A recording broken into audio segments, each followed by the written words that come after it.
Hello, hello, j'espère que vous allez bien. On se retrouve aujourd'hui pour un nouvel épisode. Aujourd'hui, on va parler du fait de quitter une personne qu'on aime. Est-ce que vous avez déjà entendu cette phrase « Parfois l'amour ne suffit pas ». Personnellement, j'ai longtemps trouvé cette phrase incompréhensible. Plus jeune d'ailleurs, j'étais peut-être un peu naïve, on va dire l'insouciance quand on est enfant. Mais je me disais que si on aime une personne, elle reste pour toujours dans ta vie. Et malheureusement, j'ai compris que parfois, l'amour le vrai ne suffit pas pour faire durer une relation, qu'elle soit familiale, amoureuse ou encore amicale. Alors je me suis demandé pourquoi l'amour, avec toute la puissance et l'énergie qu'il nous donne, il ne suffit pas à faire vivre une relation pour toujours. Aujourd'hui, j'avais envie d'aborder ce thème-là avec vous et de parler plus particulièrement des relations amoureuses et de quitter une personne qu'on aime quand on est en couple. En amour, il y a des centaines de raisons, je dirais, qui font qu'on peut quitter une personne même si on l'aime toujours. Et c'est de ça aujourd'hui que je voulais vous parler. Car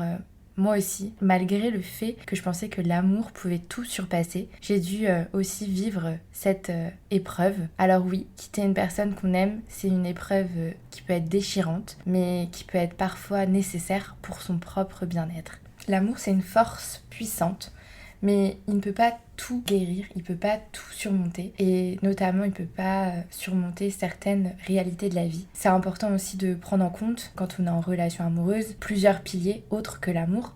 Ça va être le respect, ça va être les valeurs, ça va être l'engagement l'un et l'autre, ça va être la compatibilité de vision, ça va être l'équilibre personnel. Tous ces éléments-là font aussi partie du fait qu'une relation peut être durable. Aujourd'hui, je vais vous parler de 5 raisons qui peuvent mener à quitter une personne qu'on aime. Et l'idée, c'est de vous aussi donner des clés et un message d'espoir pour vous dire que si vous vivez une période telle que celle-ci, ou si vous vous posez des questions, vous montrez que c'est ok et que ça peut aussi être normal de se dire que malheureusement, même si on est heureux avec la personne, même si on aime cette personne, malgré tout, l'amour n'est pas suffisant pour que on fasse durer cette relation. Cet épisode, c'est pas du tout un épisode pour vous dire il faut absolument que vous quittiez la personne avec qui vous êtes. Si vous avez des doutes, ça veut pas forcément non plus dire qu'il faut la quitter, mais c'est un épisode pour vous montrer que ça peut arriver, que c'est possible, et que si vous vivez une épreuve telle que celle-ci, on peut aussi s'en remettre et ça peut aussi nous faire du bien. Voilà,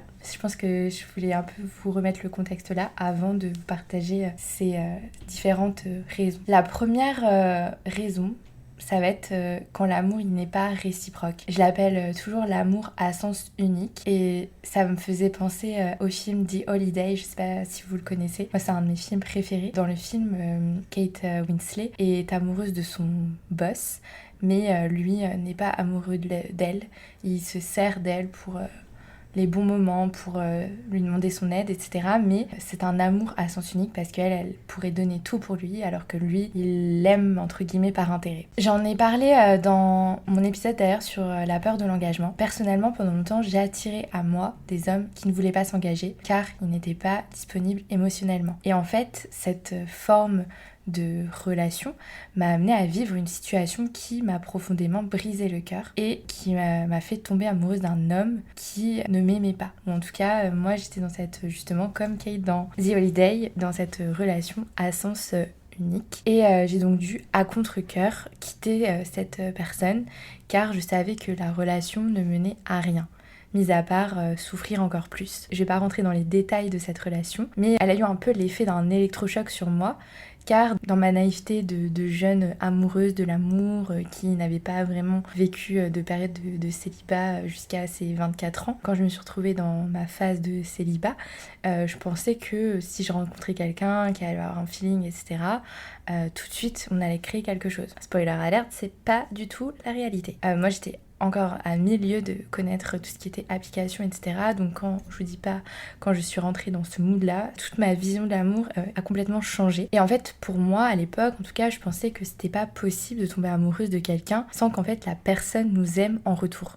Pour moi, l'amour, il naissait en même temps, avec des degrés plus ou moins différents. Mais je me disais que si je suis amoureuse de la personne, c'est qu'on a forcément vécu des choses à deux qui font que on a tous les deux des sentiments qui naissent. En fait, c'est pas du tout vrai et je sais pas pourquoi pendant longtemps j'étais persuadée de ça. Et en fait, je me suis rendu compte avec les années que non et que oui, l'amour à sens unique existe réellement et que pour se préserver, même si on tombe amoureux d'une personne, parfois on va devoir la quitter parce que justement cet amour n'est pas réciproque. Personnellement, ça a été la plus douloureuse de mes ruptures parce que au final c'était une rupture que je n'avais pas vraiment choisie mais qui était nécessaire justement pour mon bien-être personnel et pour m'aider aussi à avancer et aller de l'avant et justement rencontrer quelqu'un qui était aligné avec mes sentiments et avec qui je pouvais construire quelque chose qui n'était pas envisageable dans cette relation. La deuxième chose, ça va être la relation qui s'arrête quand les visions et les valeurs, elles ne s'alignent pas. Parfois, la relation de couple qu'on vit, elle nous plaît à l'instant T, mais dès qu'on envisage un avenir commun, les choses, elles se compliquent. Par exemple, ça va être des questions comme vouloir des enfants, se marier, vivre dans tel ou tel endroit, les ambitions. En fait, ces questions, elles peuvent parfois mener à une rupture car les deux personnes, elles ne veulent pas changer d'avis ou faire de compromis. Je dis pas du tout que c'est pas bien, qu'il faut changer d'avis ou qu'il faut faire des compromis. Mais quand les deux personnes savent vraiment ce qu'elles veulent et qu'au final leurs deux visions ne sont pas compatibles et n'amènent pas à un projet et un avenir commun, en fait on va être face à un mur et c'est là où on va devoir faire un choix.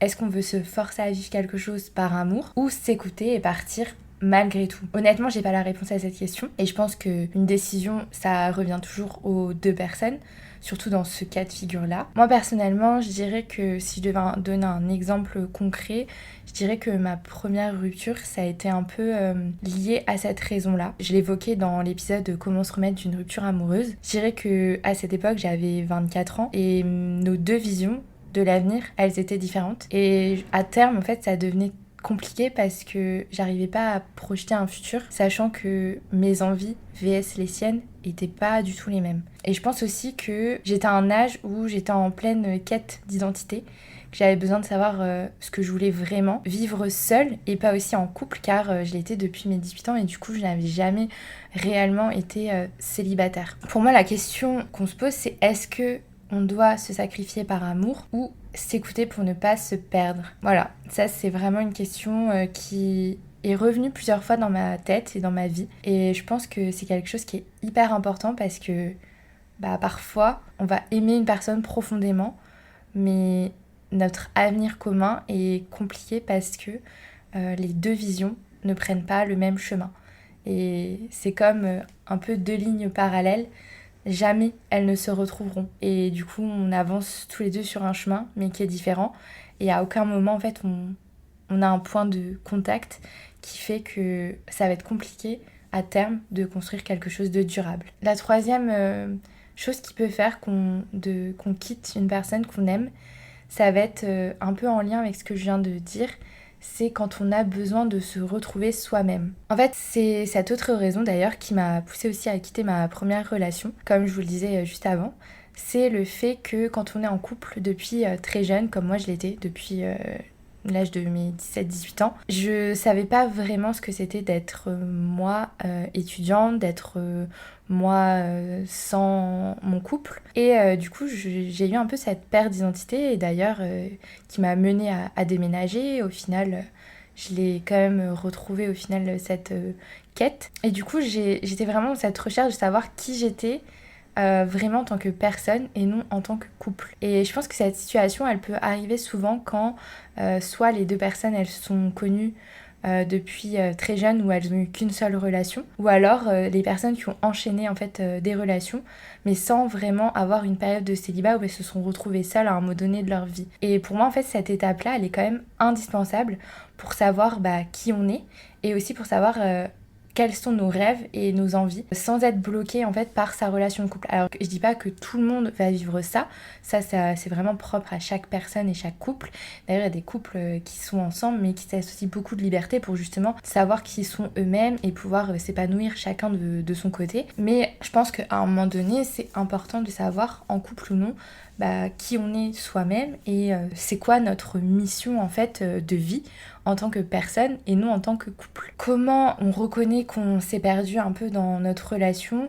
on va avoir parfois des sentiments d'étouffement, des pertes d'envie, des déséquilibres aussi entre la vie personnelle et la vie relationnelle. Parfois on va peut-être être dans les extrêmes aussi, on va un peu péter un câble et se dire bah voilà, je veux me focus sur mes amis, sur ma carrière, et du coup on oublie son couple. Enfin voilà, il y a pas mal d'éléments qui peuvent survenir, et la question c'est, est-ce que on doit vraiment quitter cette personne, ou est-ce qu'on doit juste se retrouver sans forcément quitter la personne, parce que c'est pas une obligation, mais je pense que cette quête de savoir qui on est très importante pour pouvoir justement s'épanouir dans sa relation. Parfois il y a aussi cette relation où quand l'amour en fait s'efface au profit de l'amitié. Parfois l'amour dans son couple il s'essouffle et on ne sait plus si on aime par habitude, si on aime la personne comme notre ami, ou si on l'aime vraiment d'un amour amoureux. Si on se rend compte que c'est de l'habitude ou de l'amitié, il y a plusieurs questions qui se posent.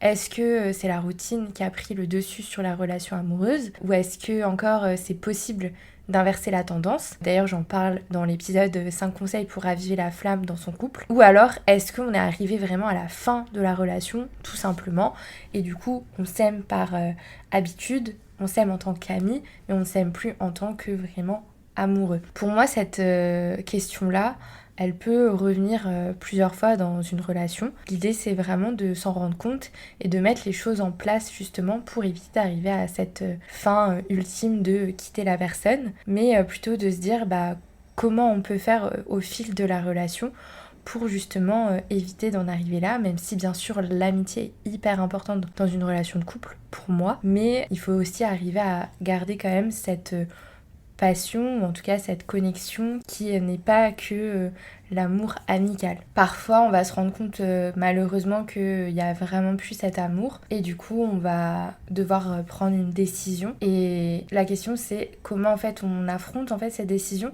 de partir quand on tient toujours à la personne, mais plus de la même manière. C'est-à-dire qu'on a envie de garder cette personne dans notre vie en tant qu'ami, mais on n'a plus envie de la garder en tant qu'amoureux, parce que c'est pas la personne qui, dans notre cœur, nous fait vraiment vibrer, nous donne envie de prolonger cette relation. Pour moi, encore une fois, il y a beaucoup de nuances dans cette raison, mais malheureusement, ça peut arriver. Je pense que ce qui est important dans cette raison-là, c'est aussi de se dire qu'on s'écoute et on a aussi besoin d'être vraiment épanoui dans notre relation, et non pas de se contenter d'une relation qui est bien, mais qui n'est pas telle qu'on aimerait. Et enfin, une des autres raisons qui peut faire qu'on va quitter une personne qu'on aime, et je pense que celle-ci c'est peut-être l'une des plus difficiles, c'est quand la confiance elle est brisée. C'est-à-dire que la personne avec qui on partage notre vie nous a trompés, trahis, ou a abusé de nous émotionnellement, ou a été violente, enfin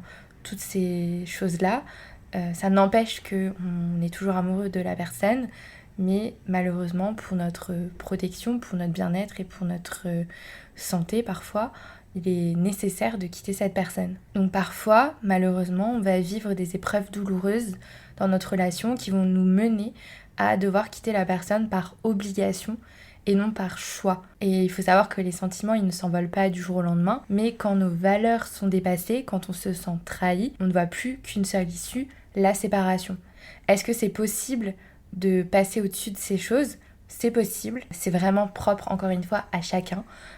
Certaines personnes sont ok pour pardonner la tromperie, d'autres non. C'est vraiment propre à chacun comme je le dis, et la décision revient encore une fois à la personne et au couple si c'est une décision commune. Mais en tout cas, ça peut être une des raisons qui fait qu'on va quitter une personne qu'on aime. Il faut savoir que quitter une personne qu'on aime, ça ne signifie pas renoncer à l'amour. Une séparation d'ailleurs, ça peut être un réel acte d'amour envers soi-même. J'en parlais un peu au début du podcast, mais parfois on va quitter une personne qu'on aime parce qu'elle ne nous apporte pas forcément ce dont on a besoin, ce dont on a envie. Et malgré l'amour qu'on peut porter à cette personne, pour notre bien-être personnel, pour notre santé mentale, pour notre santé même tout court, ça va être inévitable en fait de la quitter malgré tout l'amour qu'on peut lui porter. Il faut savoir que chaque fin de relation, c'est aussi la porte ouverte vers un nouveau départ, et que, comme je disais dans l'épisode, se remettre d'une rupture amoureuse après la pluie, le beau temps, et ça c'est vraiment véridique.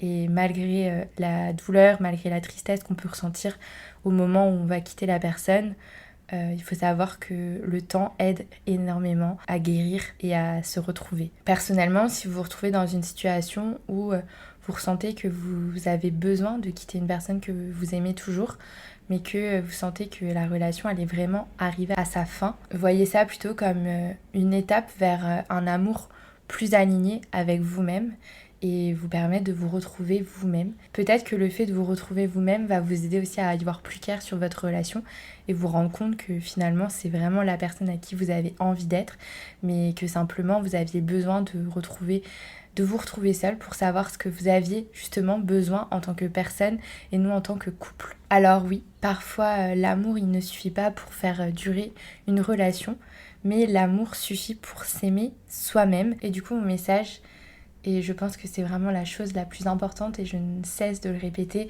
épisode après épisode, mais s'aimer soi-même, savoir qui on est, ce qu'on veut, ce qu'on désire, ce dont on a envie et s'écouter, écouter sa voix intérieure, c'est vraiment les choses les plus importantes. Et c'est ça en fait, c'est ces éléments-là qui vont nous mener vers justement la relation qui nous convient.